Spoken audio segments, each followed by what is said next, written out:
Hey, gang, I've got to give a player the game. It's probably who you think. You are Locked On Huskers, your daily podcast on the Nebraska Cornhuskers, part of the Locked On Podcast Network, your team every day.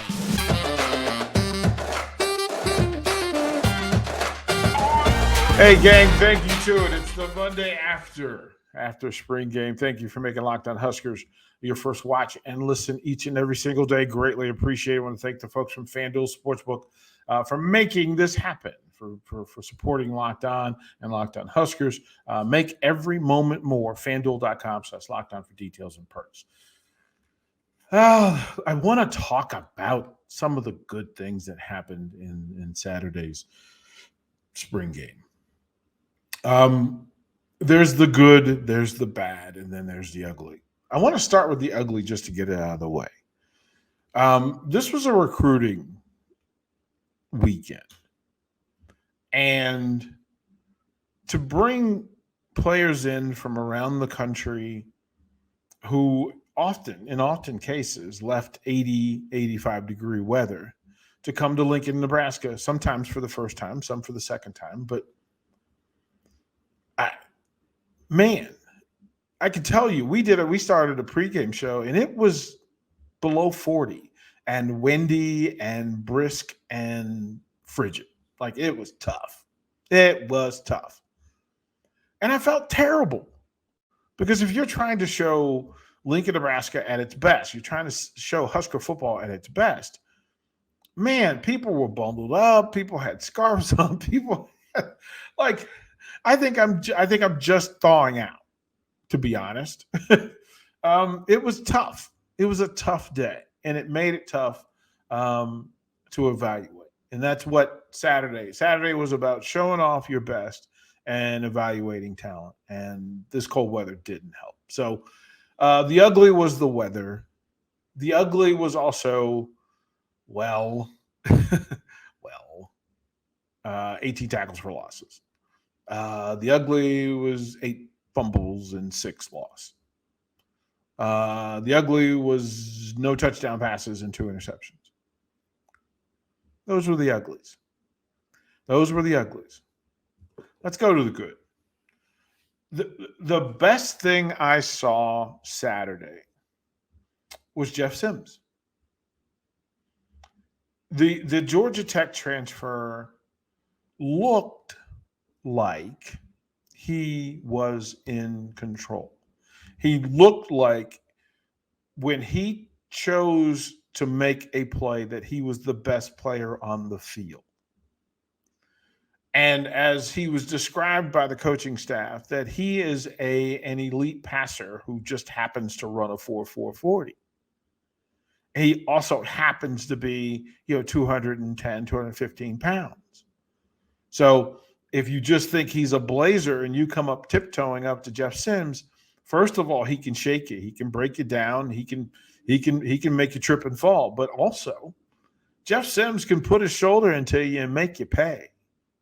His touchdown run was pretty exceptional because he broke a defender down open field, and immediately Husker fans threw some confetti in the air because it was good to see. Now, it was the first real eyes on Jeff Sims as a passer. And he was 8 for his first 10, and one of those was dropped. So you kind of felt like, this was 8 for 10 for 120 yards. He had it going. He finished over 130 yards, and he finished with a rushing touchdown. But athletically, he looked like a quarterback that would have success in the Big Ten Conference.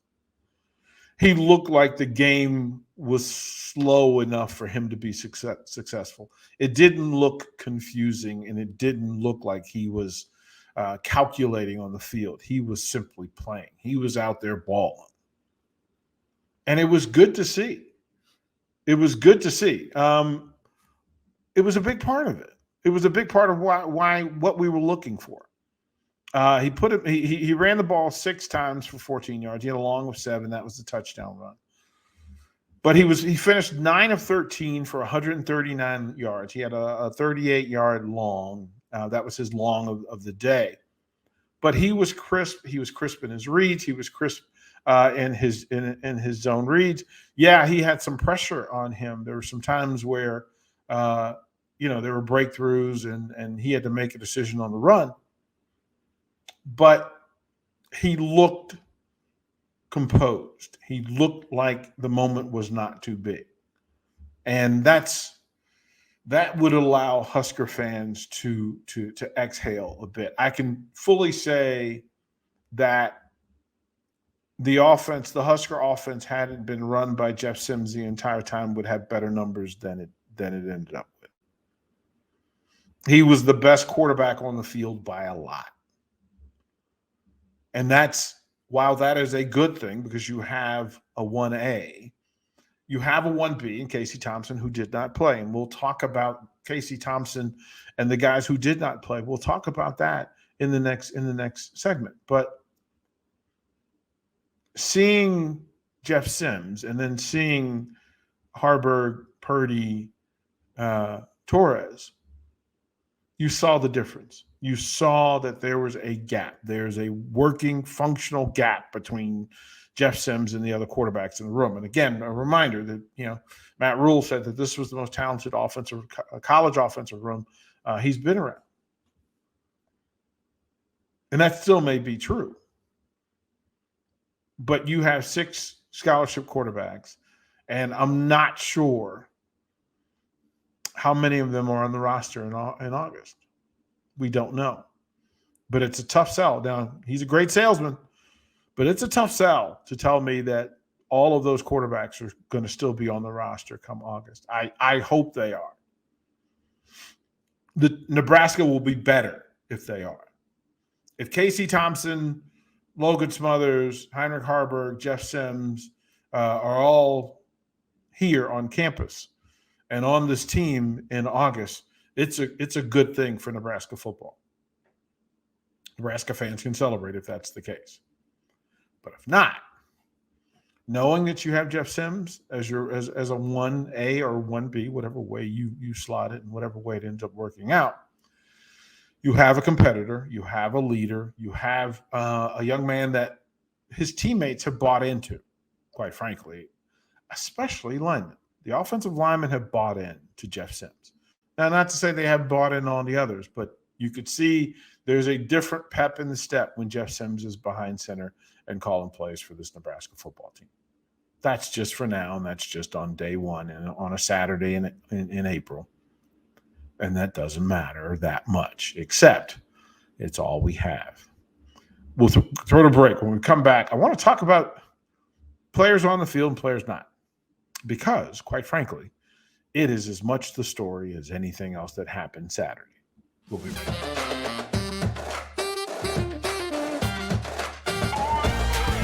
Hey, gang, thank you once again for making Locked On Huskers your first watch and listen each and every day. Please do me a favor, subscribe so you get the content each and every day. And it's just a thumbs up to let us know you're out there and that you're paying attention and that this is good stuff. Also, put your comments down in the comment section. Please do. A lot of you, we've been texting back and forth. I do read them. I do pay attention, especially when you have nice things to say. But that's just me. I want to thank the folks from Built.com. Built.com, flavorful, tasty. There's a great variety. So Built.com, go check it out. Good for you. We were talking about the player of the day, which was Jeff Sims. But the story of the day might be who didn't play. And if I said that the story of Nebraska football this season will be told by a cast of lead characters, all of those players were on the did not play list. Look, you talk about a new defense. You're talking about a new offense. You're talking about new leadership. You're talking about leadership at various positions. Well, based on last year's roster, Casey Thompson, Teddy Prohaska, Luke Reimer, Heinrich, none of them played. None of them played Saturday. Also, because Casey's one of those people, his first replacement last year, Logan Smothers, also didn't play. So 6 very important Huskers didn't play Saturday. We didn't get to see them. And the leadership, the on-the-field leadership, the in-huddle leadership, the play call leadership, the audible leadership, all of that stuff was sitting on the sideline in some really cool new Husker warm-ups. Thing I need to talk about later because those are awesome. Those are awesome. But we talked about the ugly and we talked about the good, Jeff Sims being the good. The bad was that we didn't get to see the leaders out on the field. And it's important that we do so. And they're recovering. There's a reason why they didn't play. But also in that was that Turner Corcoran went down with an injury, and that's not good. Now, it gave some freedom to see some other people, and that was necessary. But the reality is those are 6 very important Huskers. Across the offensive line with Benhart, Corcoran, and really Piper and Scott, solid, rock solid. Rock solid. That group is better with Teddy Prohaska in, no matter what other 4 are on the field with him. The best offensive line that Nebraska can put together is one that has Teddy Prohaska in it. And we didn't get to see it. The best defense, the best front, Ty Robinson's the guy. It's important to know that and to see it. They played well without him. They would have played better with him. Nick Heinrich, Luke Reimers, listen, those are captains. Those are captains. Those are leaders. They're leaders on the field and off. And they weren't. You didn't have access. You did not have access. It was tough. It was tough. But you figure out a way, right? You figure out a way to make it work. Also not playing, Isaiah Garcia Castaneda didn't play. That's tough. That is tough. Missed opportunities, man. You got to see this dude go. Like, we need to see him and see what, where in the depth chart he fit, right? We'll see where he fit. A couple of things in play, right? That the first starting offense, the white offense that took the field, very first, which even if there is no depth chart, these are the people that were chosen. Of course, there was a split, right? That they had to kind of spread out some of the best players. So not everybody played together in the first group, but Jeff Sims at quarterback, Gabe Ervin. Bonner was there at fullback because they paid tribute to the great Frank Solage with a fullback trap play on the first play, and Bonner was the guy. And asked after the game, Matt Rhule said, "Yeah, absolutely, that's the thing that we could see. That's the thing that we can do. Bonner can, he can play. He can play the fullback, tight end, hybrid."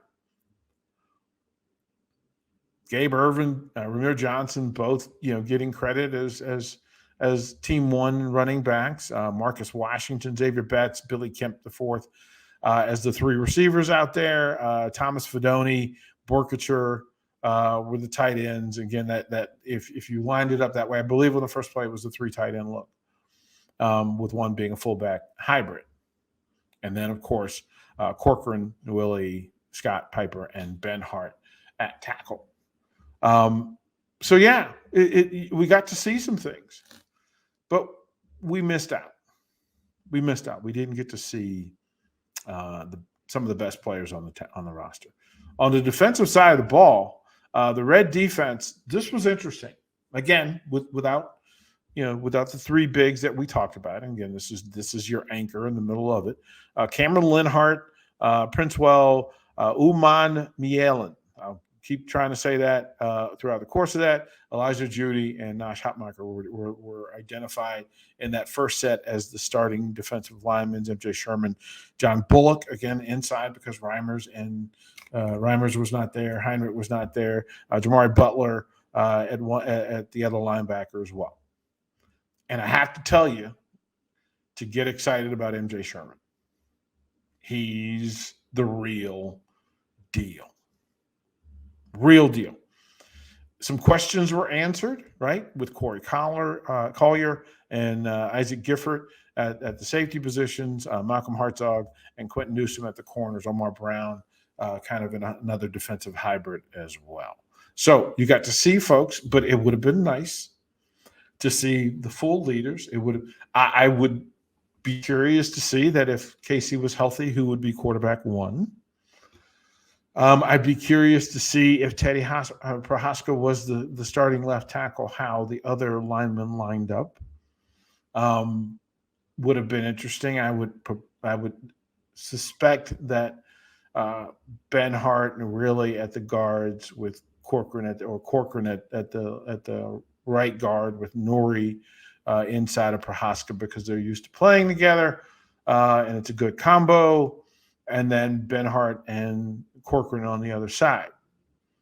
Piper fits in, and Piper is not giving up a starting position. That's not how he's wired, and that's not how that works. But it would have been nice to see.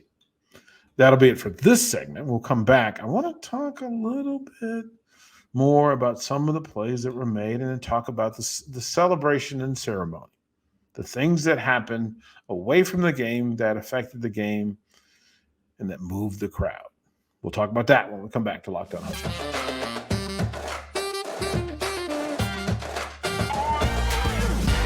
Hey, gang, again, thank you for making Locked On Huskers your first watch and listen each and every single day. Greatly appreciate you hanging out with us. And yeah, we got some answers. We have more questions. And I will constantly repeat this over the course of the next 3 months, probably the next 4 months. If you want to know what the state of the union is for the Nebraska football team and program, how many questions do you have about it? If you don't have all the answers and you have more questions than the answers, then that's telling what you need to know. And in this space, what I'd like to do is to offer some answers and then ask a few more questions. We'll get more answers along the way. It was a great Saturday. Aside from the weather was terrible, but you know what? Still 66,045. 66045 was the attendance. And I would imagine that had the weather been a little bit nicer, those numbers would have been even greater. A couple of things were in play. The return of new legend, Frank Solich. The return of Coach Frank Solich. And I love the tribute paid by the Huskers football team. First play, Solich's favorite play, fullback trap, off you go. They played all the films, the highlights of Solich as a player and as an assistant coach and then as a head coach here. 58-19 was his record here. And no matter where people stand on his dismissal, removal, or other, and the separation that's been in between Frank Solich and his beloved Husker football program, we are all glad that bridge has been built and it has been crossed. Welcome back home, Coach Solich. As I was told by many Husker alumni, former players, former coaches, long overdue. You are a legend. We should talk about you accordingly. Man, it's good to see. It's good to watch. And then the introduction, or the reintroduction of old new Herbie, the mascot. And there he was on the back of a Harley, huge head and all, overalls and white top. And I have to share this because the Husker child in me still lives. One of the highlights of the day is this new thing that they have that shoots T-shirts in high volume, high repetition. This thing looks like an AR-15 with T-shirts. And they are just popping off t-shirt after t-shirt. And I just thought that is the coolest thing. So well done. Well done to that. And then to Husker Nation, the Sea of Red, for showing up as you did for a new coach, new players, for recruits, and almost lost in the discussion each other. It's really cool to see Husker Nation get back together again, hang out, sing the songs, cheer on the fight song, welcome the players onto the field, stand for the tunnel walk. It was such a great day in the Haymarket. It was fun to watch. It was good to see everybody. It was good to see all the former players who came back to be a part of the day and to honor Coach Solich and to honor Husker Nation. It was an exceptional day. That was the good of all goods, the Sea of Red. Husker Nation, well done. Now you got to hold tight and get on this ride. That is the offseason. Transfer portal, NIL, recruiting. It's about to be a bumpy ride, but we're built for it. Thank you once again for making Locked On Huskers your first watch and listen each and every single day. We'll close with this because we should, and it is the right thing. The 3 words we love so much. Go Big Red.